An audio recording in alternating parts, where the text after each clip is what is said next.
Fala pessoal, aqui é o professor José, seja muito bem-vindo à nossa casa, o canal Farmacologia Fácil aqui do YouTube. Esse canal que traz para você aulas semanais de farmacologia, fisiologia e terapêutica. Por enquanto semanais, mas logo terão mais vídeos toda semana no nosso canal. E para que você receba a notificação, o aviso de que um novo vídeo foi postado, é muito importante você fazer 2 passos que é gratuito, 2 passos free e que faz você aprender toda semana comigo.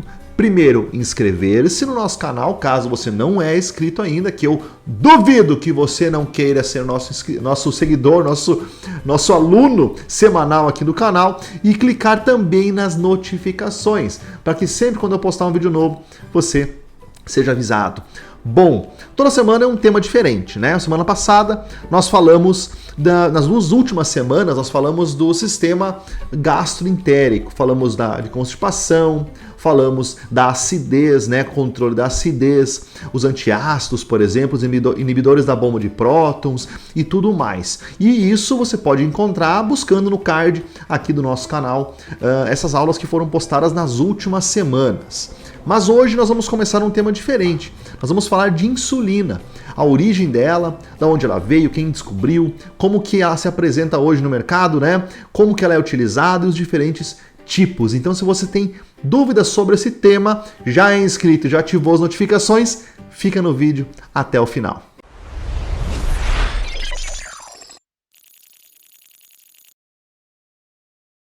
Bem, no ano passado, a insulina fez mais de 100 anos da primeira aplicação. Vejam só, mais de 100 anos que ela existe. Mas antes disso, antes de existir a insulina, os pacientes que tinham diagnóstico de diabetes mellitus tipo 1, eles tinham um tempo de vida de mais ou menos 2 anos. Por que será? Bom, simplesmente porque eles não produziam insulina e apresentavam picos hiperglicêmicos muito importantes, diários. Sempre quando ingeriam carboidratos, tinham picos hiperglicêmicos. Mas só a dieta não adiantaria para esses pacientes com diabetes mellitus tipo 2, porque era tão grave ao ponto de levar eles a óbito. Bom, apesar da indicação de dieta restrita de carboidratos, eles evoluíam na doença e acabavam indo a óbito também. Porque toda a glicose, para entrar no músculo esquelético na região periférica, precisa da insulina para se ter a sua ótima difusão para dentro do tecido e ser utilizada aí como energia. Quando dificulta essa cadeia, essa passagem da glicose para o músculo, por exemplo, nós temos a obtenção de energia por outras fontes. Por exemplo, a quebra de gordura dos ácidos graxos, a utilização de ácidos graxos como fonte de energia. E essa fonte de energia gera metabólitos tóxicos, que são os corpos cetônicos, podendo levar ao organismo a alteração do pH sanguíneo, causando a chamada acidose metabólica e assim levando a pessoa a óbito. Esse é um dos caminhos ruins de uma diabetes não controlada, diabetes mellitus tipo 1 não controlada. Então, apesar de restringir a dieta de carboidratos, o paciente tinha uma péssima evolução na doença e em 2 anos ia a óbito. Bom, lá mais ou menos em 1889, um pesquisador chamado de Oskar Minkowski e Joseph von Metrin já tinham descoberto que a insulina no pâncreas, havia alguma substância no pâncreas que causava a queda da glicose plasmática. E foram alguns desses estudos utilizados pelo médico, chamado Frederick Banting, mais ou menos em 1921, para começar os testes dele. Junto com ele, um aluno de medicina, Charles Best, começaram a testar experimentos em cães. Um dos experimentos mais famosos, do Banting e do Best, foi o isolamento de parte das ilhotas de Langerhans, do pâncreas do cão, permitindo com que ele continuasse vivo e produzindo insulina, produzindo as substâncias hormonais para ser testado. Mais tarde foi macerado o pâncreas do cachorro para tentar administrar novamente no cão para ver qual é a mudança no perfil glicêmico, diminuindo assim a glicemia. Isso, pessoal, fez uma mudança na visão deles na questão do metabolismo de carboidratos. Porque realmente, administrando as células pancreáticas de a grosso modo, né, sem cristalização, sem isolamento de nenhuma substância, já era possível diminuir a glicemia plasmática. Imagina se realmente tivesse uma substância específica e que isolasse essa substância, purificasse, concentrasse ela. Muito poderia ser possível. Então, juntaram-se a outro pesquisador, né, chamado John McLeod, que era um dos maiores pesquisadores de metabolismo dos carboidratos da Universidade de Toronto. Então, nós tínhamos Bending, Best e McLeod trabalhando juntos. Aí, descobriram realmente a possibilidade do pâncreas ser o produtor dessa substância tão importante para o controle glicêmico. Aí, com a colaboração do professor James Collip, que era um bioquímico de ponta, foi feita a purificação e testado em humanos. E em janeiro de 1922, foi feita a primeira aplicação de insulina em um paciente de 13 anos no hospital de Toronto, e que logo no primeiro dia teve uma queda dos níveis de açúcar. A insulina, a partir daí, então, foi determinada, foi descoberta, e só bastava, então, a gente conseguir produzir insulina em larga escala. Durante muito tempo, a insulina foi extraída do pâncreas de boi e do pâncreas de porco, sendo preferencialmente aquela extraída do pâncreas do porco a mais parecida com a insulina humana. Mas foi na década de 80, através dos avanços da engenharia genética, que começou a ser produzida a insulina sintética, a insulina humana sintética a partir da bactéria Escherichia coli, através do DNA recombinante. E aí, pessoal, a próxima evolução da insulina foram os análogos da insulina, aonde se criou novas insulinas com mudanças na cadeia de aminoácidos dessa proteína, fazendo com que ela ganhasse mais tempo de ação ou menos tempo de ação. Mas afinal, quais são as células do pâncreas e quais são os hormônios que ele produz? Porque ele não produz só insulina. Vamos ver. O pâncreas exócrino, por exemplo, ele tem a maior massa pancreática. Ele é composto de células acinares que secretam enzimas digestivas inativas, como por exemplo a amilase, protease, lipases e nucleases.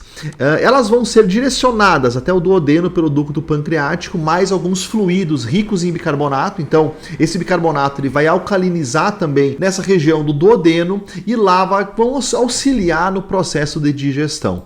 No pâncreas endócrino, nós temos células alfa, beta, delta e células PP.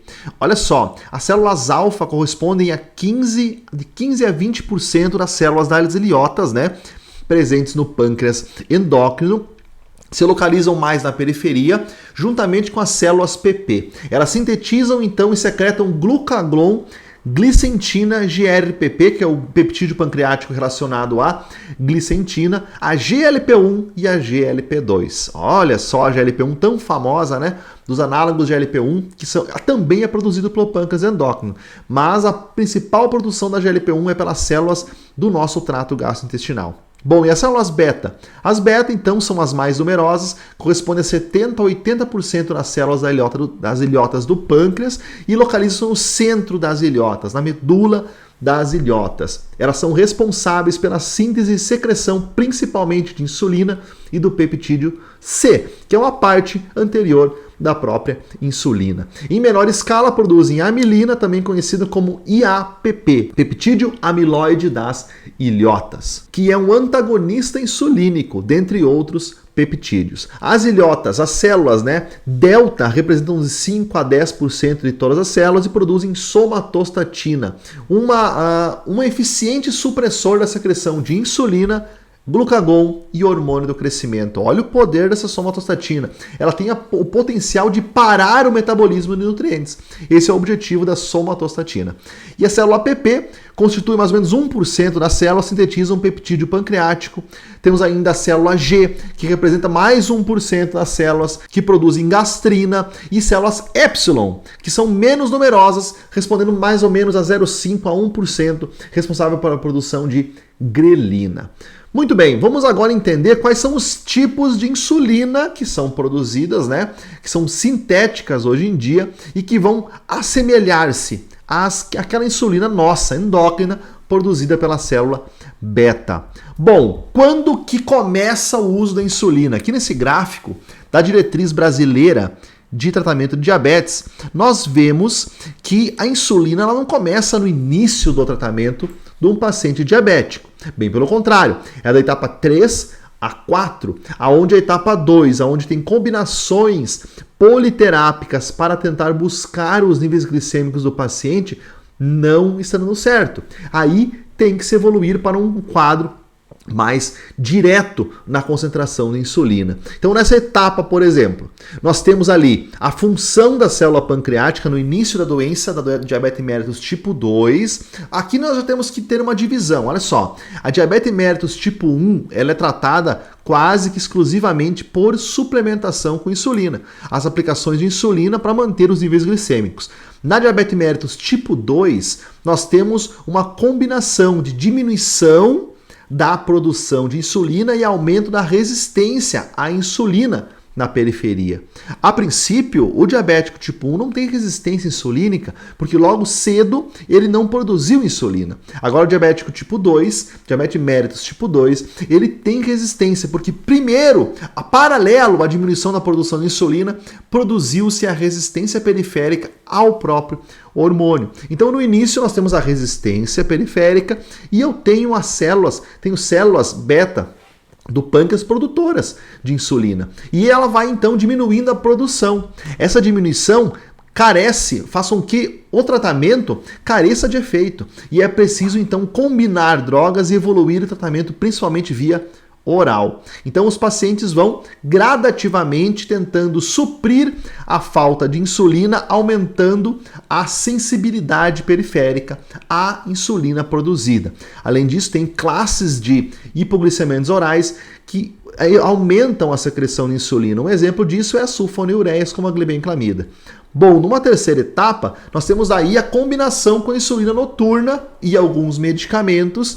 Por quê? Porque o pâncreas deixa de produzir a insulina basal, aquela insulina que é sempre liberada no nosso organismo. Então, a insulina noturna tem esse papel, suplementar o organismo às concentrações basais de insulina. E numa quarta etapa, as células do pâncreas não produzem mais um volume de insulina suficiente e aí tem que ser feita uma insulinização plena, ou seja, vai fazer o uso de insulina para cobrir todos os picos de insulina durante o dia. E aí nós temos duas opções de insulinas. Uma para suplementar o almoço, chamados de insulinas pós-prandiais ou insulinas prandiais, não só o almoço, mas a refeição como um todo, e aquelas que vão suplementar o organismo para insulina basal, ou seja, vão manter os níveis basais de insulina, como o nome já diz. Aí nós temos também as insulinas sintéticas e as insulinas análogas, que são também uma outra forma de dividir. Vamos lá então. Quando nós falamos em insulinas análogos, né, os análogos à insulina humana, nós temos as ultra rápidas e as de ação prolongadas. Show? Além disso, nós temos as bifásicas. Também tem alguns análogos que são do tipo bifásico, ou seja, uma mistura. Já quando nós falamos em insulina humana, nós temos a rápida e a intermediária e também algumas bifásicas, algumas misturas de tipos de insulinas diferentes. Então, aqui nesse quadro, nós temos tudo sobre os tipos de insulina. Olha só, primeiro eu tenho uma divisão aqui das insulinas que são análogos. Nós temos análogos à insulina com mudanças na estrutura da insulina, mudanças nos aminoácidos que compõem a insulina. Lá nas insulinas de longa duração, nas insulinas que são ultra rápidas e nas misturas, além da nova classe de insulinas que é de ultra longa duração, a insulina glargina 300 e a degludeca, chamada de Tresiba. Então esses são os análogos. E nós temos as insulinas humanas, que são, né, a NPH, protamina mais zinco, e a regular. Show? Então, pessoal, essa é a primeira divisão. Mas a divisão mais útil para o nosso dia a dia clínico é qual? insulinas de ultra longa duração, que estão aqui embaixo, insulinas de longa duração, de ação intermediária, rápida e ultra rápida. Além disso, as pré-misturas, que vão fazer então uma composição entre insulinas de longa duração, rápidas e ultra rápidas, além de também misturar insulinas intermediárias com insulinas rápidas. Então, a principal diferença entre os tipos de insulina é o início de ação, o pico de ação e a duração do efeito terapêutico. Vamos começar com as ultra rápidas. Elas têm um início de ação de 5 a 15 minutos. Então, elas são utilizadas em duas situações: para cobrir refeições, então são insulinas prandiais ou pós-prandiais, são utilizadas para cobrir refeições, administradas no momento que a pessoa come. Além disso, são utilizadas no hospital, quando, por exemplo, o paciente interna na emergência com uma crise de hiperglicemia, devido ao início rápido de ação. O pico de ação dessa classe de insulinas é de até 2 horas, então é um pico muito alto, muito maior do que a insulina endógena no nosso corpo consegue chegar e muito mais rápido. Esse efeito dura no máximo 5 horas. Quem utiliza? Pacientes que internam com uma crise de hiperglicemia e pacientes que contam carboidratos, por exemplo, sabem exatamente o que comeram na refeição e sabem assim a dose da ultra rápida que podem utilizar. O principal risco dessa classe de insulina é a chamada hipoglicemia, porque se a pessoa não sabe exatamente quando comeu ou deixou de comer aquilo que ela programou, ela pode sim ter uma hipoglicemia severa pelo uso dos análogos ultra rápidos da insulina. Além deles, então, nós temos a insulina rápida, que também é uma insulina prandial, ou seja, utilizada para cobrir refeições. A insulina rápida conhecida hoje é a insulina regular, que ela vai ter o início de ação de meia a 1 hora, 30 minutos a 1 hora, e o pico de ação de 2 a 3 horas. Então ela tem que ser administrada antes das refeições, mais ou menos 30 a 45 minutos antes das refeições, para que ela, no momento que ela aumente na concentração, aumente sua concentração no sangue, cubra o momento do pico glicêmico, ou seja, o momento que a pessoa está recebendo glicose no sangue. O máximo de ação que ela tem é de 8 horas. Muito bem, então a regular, que é a rápida, né? E as ultra rápidas são insulinas prandiais para cobrir refeições. Agora, nós temos uma secreção basal de insulina que precisa ser suplementada muitas vezes. E para isso nós temos a insulina de ação intermediária, NPH, e as de longa duração, glargina, detemir, e de ultra longa duração, a insulina glargina 300 e a degludeca. Bom, a intermediária, que é a NPH, é a mais utilizada. Inclusive, diversos protocolos de início da insulinoterapia começam com a insulina noturna e a escolha normalmente é a NPH. A NPH, ela tem um início de ação de 2 a 4 horas, mais ou menos, e um pico de ação de 4 a 10 horas, muito espaçado esse pico de ação. Então, ele não vai suprir a demanda do organismo para uma refeição, mas vai suplementar o nosso corpo com insulina basal, aquela secreção contínua de insulina. A duração de efeito, mais ou menos, é de 10 a 18 horas. Muito bem, pessoal. A primeira insulina que o paciente utiliza muitas vezes é uma dose noturna de NPH. E depois vai medindo, por exemplo, a glicose pré-café da manhã, pré-almoço e pré-janta para estabelecer a dose da insulinização basal para depois fazer a verificação pós-almoço e pós-janta para determinar o quanto o paciente precisa para cobrir as refeições, que no caso vai ser então com uma regular ou com uma ultra rápida. E as insulinas de ação longa, as mais antigas são a glargina e a detemir. A glargina, ela dura de 2 a 4 horas o início do efeito. Ela não tem pico, ela se mantém constante no sangue por mais ou menos 24 horas quando ela desaparece. A detemir, ela tem um pico, o início de efeito, né, de 1 a 3 horas e tem um pico de ação mais ou menos de 6 a 8 horas, mas é um aumento muito leve e se sustenta por muito tempo, durando quase 22 horas. Show? E além dessas duas insulinas que são para suplementar A insulinização basal, nós temos a insulina glargina 300, que é chamada de Toujeo, a marca.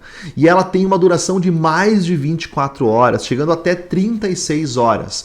E a insulina Degludeca, que tem como marca Tresiba, dura até 42 horas. Para que são essas duas insulinas? Além das de longa duração e intermediária, para suplementar a insulina basal do paciente. Então a gente vai enxergar, vai conhecer pacientes diabetes mellitus tipo 2 ou tipo 1 utilizando insulinas prandiais ou pós-prandiais, como por exemplo regular e ultra rápida, junto, né, não no mesmo momento, mas no mesmo protocolo da utilização de insulinas de longa duração ou intermediária. Se fecham os tratamentos dessa forma. Show de bola, pessoal? Então aqui eu tenho um quadro que eu vou deixar aqui na tela para vocês tirarem um print, se vocês quiserem, sobre as diferenças nas insulinas. E agora cabe a você pedir a próxima aula sobre insulina. Eu posso falar mais sobre as diferenças estruturais das moléculas da insulina, quais são as cadeias, olha só, posso falar sobre as mudanças nas cadeias das insulinas, o que mudou em cada uma delas e por que uma demora mais, outra demora menos. Posso também falar para vocês do protocolo de insulinização de diabetes mellitus tipo 2 ou tipo 1. Tudo isso, pessoal, são aulas que eu tenho na plataforma Farmacologia Aplicada R2A.